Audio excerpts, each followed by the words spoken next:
যারা দীর্ঘ দেড় যুগেরও বেশি সময় ধরে মানুষকে হত্যা নির্যাতন নিপীড়নের মধ্যে দিয়ে নিয়েছে, আপনি তার মানবাধিকারের জন্য আপনি হচ্ছেন, আপনি কান্নাকাটি করছেন। কিন্তু যাদেরকে হত্যা করা হয়েছে তাদের জন্য আপনি এই পর্যন্ত একটা বিচারের একটা দাবিতে আপনি দেখলাম না। আজকে কোন বিরোধী, কোন বিএনপিকেও আমরা দেখি নাই, জামাতকেও দেখি নাই যে আওয়ামী লীগের বিচারের দাবিতে রাস্তায় নামতে। আপনি দেখেছেন আওয়ামী লীগের বিচার হোক তাদেরকে রাস্তায় নামতে? আপনি একটা কর্মসূচি তো আপনি দেখবেন না।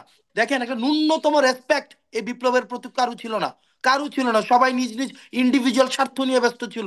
এটাকে একটা উপলক্ষ বানিয়েছে, মামলা বাণিজ্য করে আওয়ামী লীগের নেতা কর্মীদেরকে সেফ এক্সিট দেওয়া হয় নাই। আপনি দেখেন, এই যে তাদের এই যে ব্যবসাগুলোকে দখল করা, তাদের মিডিয়াগুলোকে দখল করা। দেখেন এই মিডিয়া, মিডিয়া কি অপরাধের ন্যায্যতা উৎপাদন করে নাই দীর্ঘ 16টা বছর? কোন মিডিয়ার একটা বিচার হয়েছে আপনি আমাকে দেখান। আমাদের প্রথম যে ব্যর্থতা, আমাদের 1 নম্বর ব্যর্থতাই হচ্ছে যে আমরা শুধুমাত্র যে কিছু উপদেষ্টা নিয়োগ দেওয়া হয়েছে, আর হচ্ছে প্রধান উপদেষ্টাকে নিয়োগ দেওয়া হয়েছে, কিন্তু যারা এই দীর্ঘ দেড় যুগের বেশি সময় ধরে ফেসিবাদ আওয়ামী লীগকে সুসংহত করেছে, সুসংগঠিত করেছে, প্রতিষ্ঠিত করেছে, সেই ব্যুরোক্রেসিকে, পুলিশকে, সেই বিচার ব্যবস্থাকে, সব কিছুকে আমরা ইনট্যাক্ট রেখে শুধুমাত্র 22 জন বা 23 জন মানুষকে শুধু আমরা পরিবর্তন করেছি। দেখেন, আমরা তাদের কাছেই দেশটা ছেড়ে দিয়েছি যারা এতদিন পর্যন্ত ফেসিবাদকে কায়েম করেছে। আমরা তাদের কাছেই দেশটা ছেড়ে দিয়েছি যারা গুম খুন হত্যা নির্যাতন নিপীড়নের হচ্ছে দরজাটাকে প্রশস্ত করেছে। এই যে দীর্ঘ সময়ে আপনি আমাকে দেখান তো, গত কিছুদিন আগে সিরিয়াতে, গতকালের নিউজ, 35 জন কর্মকর্তা যারা হচ্ছে এই ফেসিস্ট গভর্নমেন্টকে ফেসিলিটেট করেছে, তাদেরকে এই যে মৃত্যুদণ্ড কার্যকর করেছে। কিন্তু আমরা এই 6টা মাসে আমরা কার বিচার নিশ্চিত করতে পেরেছি?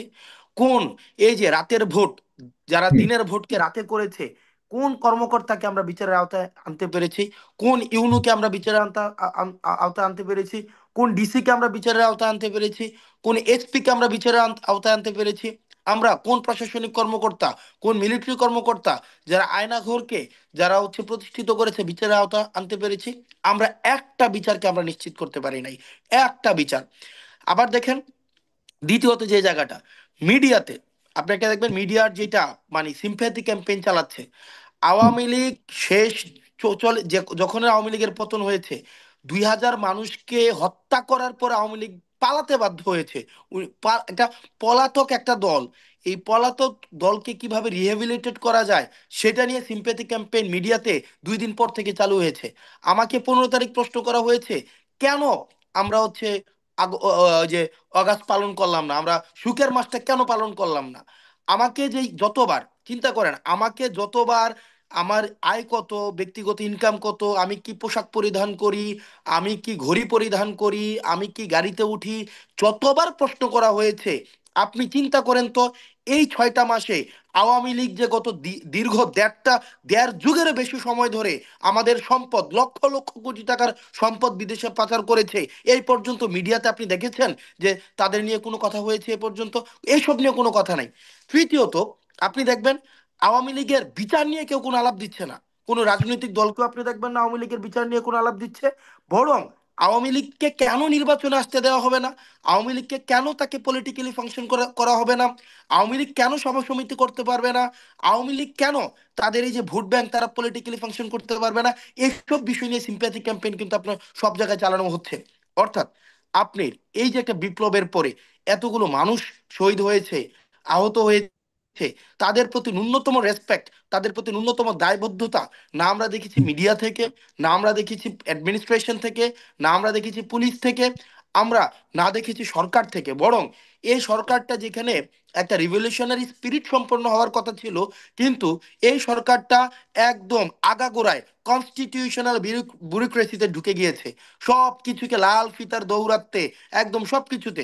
আমি যখন আজকে কোনো একটা সমস্যা হচ্ছে, আমি যখন দেখছি, সেখানে আমাকে একদম মক্কা মদিনা আমাকে দেখানো হচ্ছে। আরে ভাই, এটা আপনি দেখতে পাচ্ছেন, আপনি একটা ফেসিবাদী একটা দল যারা দীর্ঘ দেড় যুগেরও বেশি সময় ধরে মানুষকে হত্যা নির্যাতন নিপীড়নের মধ্যে দিয়ে নিয়েছে, আপনি তার মানবাধিকারের জন্য আপনি হচ্ছেন, আপনি কান্নাকাটি করছেন। কিন্তু যাদেরকে হত্যা করা হয়েছে তাদের জন্য আপনি এই পর্যন্ত একটা বিচারের একটা দাবিতে আপনি দেখলাম না।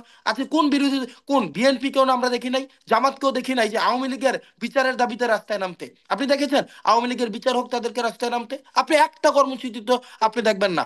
বরং আপনি তাদেরকে দেখবেন যে আওয়ামী লীগ কিভাবে আওয়ামী লীগকে কিভাবে যে নির্বাচনে আনা যায়। কারণ কি দেখেন, আমরা আমাদের কথা বলতে না মানে কোনো উপর মহলকে খুশি করতে হয় না, আমাদের পদ পদবীর ব্যাপার নাই তো। কারণ আমার এমন না যে আপনার সাথে কথা বললে আমার পদ চলে যাবে, আমি এইটার উপরে ভিত্তি করে আমি পদে নির্ধারিত হব, পদায়িত হব। আমাদের ভাই হারানোর কিছুই নাই। তো আমাদের জায়গা থেকে আমরা ফ্র্যাঙ্কলি আমরা কথাবার্তা বলতে পারি যে দেখেন, আওয়ামী লীগকে নির্বাচনের মাঠে নিয়ে আসে সহজ, নিয়ে আসলে সবার জন্যই লাভ। কেন লাভ? কারণ আওয়ামী লীগের একটা ভোট ব্যাংক আছে, আওয়ামী লীগের ভোট ব্যাংকটাকে আমি ক্যাপিটালাইজ করতে পারবো। দ্বিতীয়ত, আওয়ামী লীগের ব্যবসা আছে, আওয়ামী লীগের প্রচুর পরিমাণ ব্যবসায়িক কাঠামো রয়েছে। আপনি যখন আওয়ামী লীগকে এক্সিট দিবেন, মামলা বাণিজ্য করে হয় নাই? আপনি বলতে পারেন মামলা বাণিজ্য হয় না এই পর্যন্ত? মামলা বাণিজ্য দেখেন, একটা ন্যূনতম রেসপেক্ট এই বিপ্লবের প্রতি কারু ছিল না, কারু ছিল না। সবাই নিজ নিজ ইন্ডিভিজুয়াল স্বার্থ নিয়ে ব্যস্ত ছিল। এটাকে একটা উপলক্ষ বানিয়েছে। মামলা বাণিজ্য করে আওয়ামী লীগের নেতা কর্মীদেরকে সেফ এক্সিট দেওয়া হয় নাই। আপনি দেখেন, এই যে তাদের এই যে ব্যবসাগুলোকে দখল করা, তাদের মিডিয়াগুলোকে দখল করা, দেখেন এই মিডিয়া, মিডিয়া কি অপরাধের ন্যায্যতা উৎপাদন করে নাই দীর্ঘ 16টা বছর? কোন মিডিয়ার একটা বিচার হয়েছে আপনি আমাকে দেখান। আপনি এই যে মিডিয়া আমার বিরুদ্ধে, আমি জানি মিডিয়া আমার বিরুদ্ধে, আমি কথা বলি, কিন্তু দেখেন এই মিডিয়া এই অপরাধের ন্যায্যতা কারা উৎপাদন করেছে? যখন prime minister's man, prime minister's all the prime minister's man Al Jazeera প্রকাশ করে, ঠিক এইটার এগেনস্টে আবার হচ্ছে বাংলাদেশে কি সংবাদ প্রচার করা হয় নাই? যে তারেক জিয়ার বিরুদ্ধে কি সংবাদ প্রচার করা হয় নাই?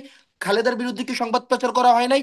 উনার মতো একজন বর্ষিয়ান রাজনীতিবিদ, আনকম্প্রোমাইজিং একজন খালেদা জিয়ার মতো রাজনীতিবিদ, উনি কখনোই কম্প্রোমাইজ করে নাই। উনার বিরুদ্ধে কি আপনার নিউজ করা হয় নাই? দুর্নীতির বিরুদ্ধে কোন কোন মিডিয়ার বিরুদ্ধে আপনি দেখেন তো একটাই এখানে পর্যন্ত একটা সংস্কার করা হয়েছে? আপনার 6টা পোলা পাইন, 10টা পোলা পাইন, 30টা সমন্বয়ক, যারা এই বয়সে চাকরি খোঁজার কথা, এ বয়সে তারা প্রেম করার কথা, এ বয়সে ঘোরাফেরার কথা, তাদের উপরে আপনারা দেশটা চাপাই দিয়ে সবকিছুর দায়ভার আপনারা তাদেরকে দিচ্ছেন। আপনারা তাদের উপরে যেভাবে স্পাইগিরি করছেন আমরা ওয়েলকাম জানাই, তাদেরকে যেভাবে প্রশ্ন করছেন আমরা ওয়েলকাম জানাই, তাদেরকে যেভাবে জবাবদিহিতা করছেন আমরা সেটাকে ওয়েলকাম ওয়েলকাম জানাই। কিন্তু এই জবাবদিহিতাটা কেন সেটা আওয়ামী লীগের ক্ষেত্রে হচ্ছে না? এই বিচারটা কেন আওয়ামী লীগের ক্ষেত্রে চাওয়া হচ্ছে না? এই যে আপনার সমস্ত জায়গা থেকে, মিডিয়া থেকে, প্রশাসন থেকে, সিভিল সোসাইটি থেকে, সব জায়গা থেকে, সব কিছু থেকে আমরা দেখেছি আওয়ামী লীগের বিচার থেকে আমরা সুইচ করেছি কিভাবে আওয়ামী লীগকে পুনর্বাসন করা যায়। আরেকটা সবচেয়ে বিষয়, আমরা ভাবাদর্শিক লড়াইয়ের ঊর্ধ্বে উঠেছিলাম, 71-এর ঊর্ধ্বে উঠেছিলাম, আমরা এই যে মুক্তিযুদ্ধের চেতনা, এই চেতনা বিক্রির ঊর্ধ্বে উঠেছিলাম। কিন্তু আমরা দেখছি অত্যন্ত সুপরিকল্পিতভাবে আবার এই 71, এই 24-এর এক ধরনের কন্ট্রাডিকশন, আবার এই ভাবাদর্শিক লড়াইয়ের দিকে আমাদেরকে নিয়ে গিয়ে আবার একটা বিভাজনের প্রচেষ্টা করা হচ্ছে। দেখেন, আপনার 71 ফেল করেছে, সিম্পলি 71 ফেল করেছে বলে আজকে আমাদেরকে 24-এ আজকে আবার এসেছে। 71-এর যে কমিটমেন্ট, এই কমিটমেন্ট আওয়ামী লীগ রাখতে পারে নাই, সেটাকে 72-এর সংবিধানের মধ্য দিয়ে সেটাকে কবরস্থ করা হয়েছে। আমাদের যে ডিগনিটি, ইকুয়ালিটি, জাস্টিসের ভিত্তিতে আমাদের মুক্তিযুদ্ধটি হয়েছিল, সেটাকে সেখানে কমপ্লিটলি 72-এর সংবিধানে কবরস্থ করা হয়েছে। আমাদের রিফ্লেকশন ঘটে নাই বলে, জন আকাঙ্ক্ষার রিফ্লেকশন ঘটে নাই বলেই কিন্তু আবার আমাদের 24-কে মোকাবেলা করতে হয়েছে, 24-কে বরণ করে নিতে হয়েছে। আমরা সার্ভিস ওরিয়েন্টেড যে যে স্টেটের ধারণা ছিল, সেটা থেকে আবার আমরা ভাবাদর্শিক লড়াইয়ের দিকে যাচ্ছি। এটার দায়ভার কেউ এড়াইতে পারে না। আমাদের যেখানে কথা হওয়া উচিত ছিল আমাদের অ্যাডমিনিস্ট্রেশন, অ্যাডমিনিস্ট্রেটিভ রিফরমেশন নিয়ে, যেখানে কথা হচ্ছে কনস্টিটিউশনাল রিফরমেশন নিয়ে, যেখানে কথা ছিল নেশন বিল্ডিংকে নিয়ে, স্টেট বিল্ডিংকে নিয়ে আমাদের যেখানে কথা হওয়ার কথা ছিল, আজকে আমরা আলোচনা করছি আওয়ামী পুনর্বাসনকে নিয়ে। আমরা আমাদের জায়গা থেকে স্পষ্ট করে বলতে চাই সাগর ভাই, আমাদেরকে আওয়ামী লীগের প্রতি আমাদের আচরণ, এক লাইনে বলছি, আওয়ামী লীগের প্রতি আমাদের আচরণ ঠিক তেমনই হবে।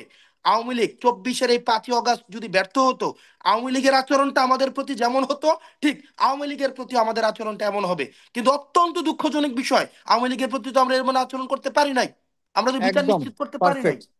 একদম, আমাদের আই দেখেন, এগ্রি উইথ হিম। ইয়েস। আপনি চিন্তা করেন, 5ই আগস্ট হইল না, সাগর ভাই, 5ই আগস্ট হইল না, আওয়ামী লীগ তার আগের জায়গায় আছে। ব্যর্থতা তো আমাদের প্রতি, অর্থাৎ এই ব্যর্থতা কাকে দিচ্ছেন? এই যে আপনি এতক্ষণ ইঙ্গিত করে করে দিল না আমাদেরকে, তারা তারা তারা তারা হইস তারা এক, আমরা আমি তো যতটুকু বুঝতে বললাম, পারছি ঠিক আছে। আমি তো হোয়াট প্রত্যেকটা অ্যাবাউট ইউর পক্ষকে গভর্নমেন্ট, বললাম। হোয়াট অ্যাবাউট দ্য আমি government run by your your people, you people, ভাই, যেটা মানুষ বিশ্বাস করে? গভর্নমেন্ট, হোয়াট আমি দে তো হ্যাজ বললাম ডান। 24টা মানুষ গভর্নমেন্ট চালায় না। আমি তো বললাম 24টা এখানে, আপনি ওই সব, আপনি দেখেন গভর্নমেন্ট একটা অর্ডার দিল, আমি দেখেন পুলিশগুলো ফাংশন করতেছে না, ঘুষ নাই টাকা নাই, সে ফাংশন করতেছে না, বসে আছে। আপনি অর্ডার দিচ্ছেন, সে বসে আছে, সে চোর ধরতেছে না। আপনার যে পুলিশ চিটগঙ্গে হত্যাকাণ্ড চালাইছে তাকে আপনি রাজশাহীতে দিচ্ছেন, যে ঢাকায় হত্যাকাণ্ড চালাইছে তাকে আপনি লালমনিরহাটে দিচ্ছেন। আপনি এটার নাম কি বিচার? আপনার যেই পুলিশ হচ্ছে, এই যে পোস্টিং প্রমোশনকে কি আপনি বিচার বলবেন? আপনি দেখেন বিউরোক্রেসিরা কি করেছে, আপনি প্রশাসনে যারা আছে তারা হুম বলতেছে তারা নির্যাতিত নিপীড়িত, তাদের নাকি কথা বলতে দেওয়া হয় নাই। ভাই গত হুম 16টা বছর আপনি কোন কাজটায় আপনি দেখেন আওয়ামী লীগকে সহায়তা করেন নাই? কই কোন প্রশাসনে কোন কর্মকর্তাকে তো আমি দেখি নাই এই বিপ্লবের সাথে একাত্মতা জানাইয়া যে আমি এই সরকারের চাকরি করবো না, আমি ছাত্রদের সাথে একাত্মতা ঘোষণা করে চলে আসলাম। হুম 5ই আগস্ট যদি না হইতো, তারা তো আবার এই লেসপন্সার শেখ হাসিনার লেসপন্সারগিরি করতো। সিম্পল। আজকে 5ই আগস্ট হয়েছে বলে এখন বলতেছে আওয়ামী লীগের সময় তারা নির্যাতিত ছিল।